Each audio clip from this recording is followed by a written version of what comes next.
عباس मई 1981 में गवारा स्वात में पैदा हुए। मैट्रिक का इम्तहान उसने प्राइवेट पास किया।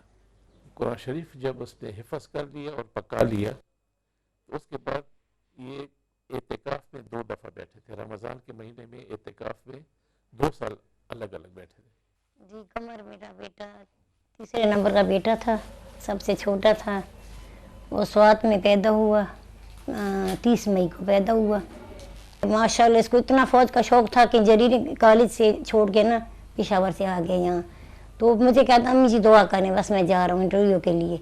इतनी मैंने उस दिन से दुआएं की और आज तक दुआएं कर रही हूँ। उसने कोई 7 छलांगे भी लगाई थी जहाज़ के ज़रिए पेशावर से, 7 के पैराशूट कहते हैं कि उसके ज़रिए। मैंने उससे कहा था बेटा ज़रूरी है, कहता मुझे शौक़ है। उसमें भी माशाल्लाह जीत गया। जिस दिन वो जा रहा था दीर की तरफ से उसने मुझे कहा कि अम्मी जी हम रवाना हो गए हैं। तो मैंने कहा अल्लाह हाफिज़। उसके बाद फिर वो नहीं आया।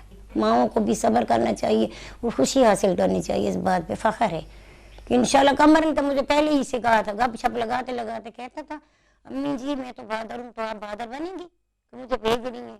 मैंने कहा बेटा ठीक है। अब इस दफ़ा जा रहा तो मैंने कहा बेटा अल्लाह हाफिज़, मैं बहादुर हूँ। रात का टाइम था, मैं उस वक़्त 4 रकात नमाज़ नफल पढ़ रही थी, अदा करती थी शुक्राना, रोज़ाना मेरी आदत है।